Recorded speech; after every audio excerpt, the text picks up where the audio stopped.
I am guilty historically of betraying other people, meaning that I lived as a Christian on the outside, but kept my sins in the closet and then greatly let people down. Well, I'm also familiar with being betrayed.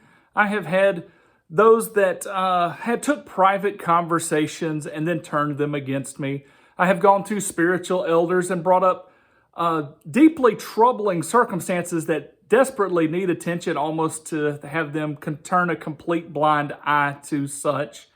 And I've also had dear, close friends walk out the door without an explanation at all to why our relationship was ended. All of these being in separate occasions. And I think this might be why I am very keen on the story of David. David was familiar, deeply familiar with betrayal. Not just emotional hurt like I experienced, or most likely like you have experienced and deal with. Not just emotional hurt, but David was dealing with desperation, and his actual life was on the line.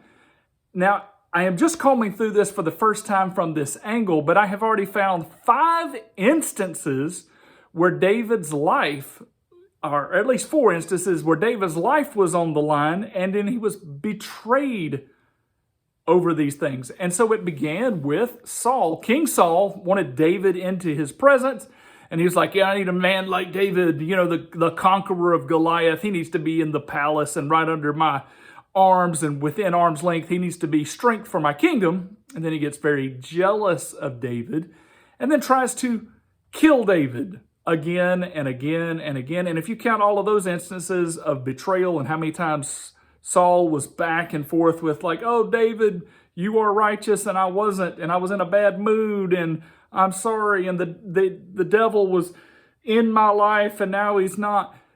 There was repeat and constant betrayal by Saul where David's life was on the line. At another point when David is actually running for his life and he comes to the prophet Ahimelech for help, Doeg the Edomite is there. Doeg, just kind of eavesdrop, listens to the conversation, and David gets a funny feeling about it. But as David leaves, Doeg runs off, goes tell Saul, hey, I know where David's at. Let's go get him.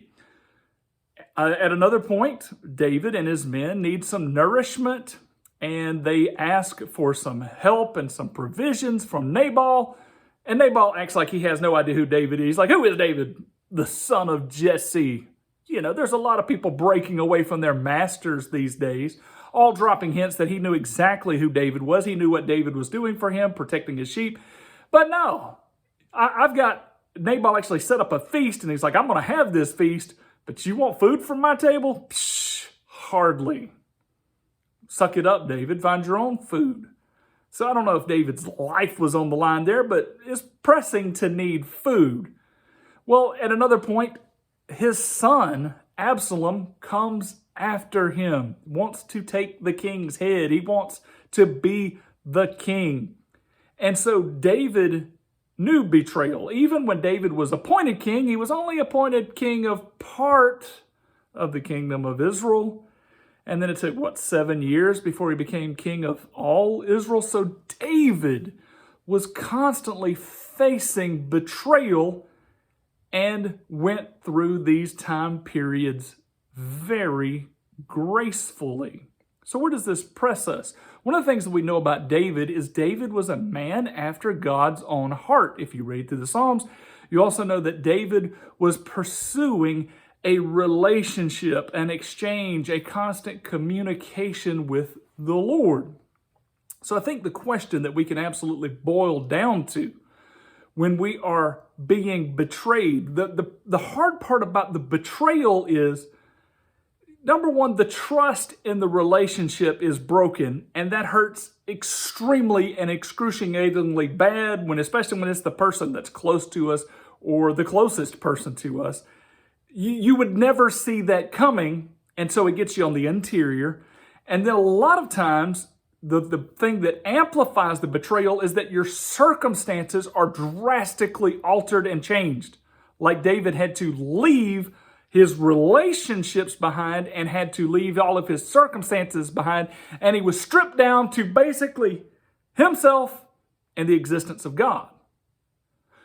So the question that we must ask when we face betrayal is God enough? Is God enough? Because that's what betrayal actually strips us down to, is it takes everything away. It takes away our ability to have joy, to have happiness, to have relationships that we can trust, temporarily. It tears down everything we think. A lot of times it rips apart our reality. It tears all the circumstances away. And from that, what are you left with? God. And is He enough? Not the circumstances He provides, not the blessings that He allows, but is God enough? And if one will submit at that point to whatever may come, whatever the plan or hand of God is, and rest and trust in the matter that God is enough, they will come into contact with the Lord like never before.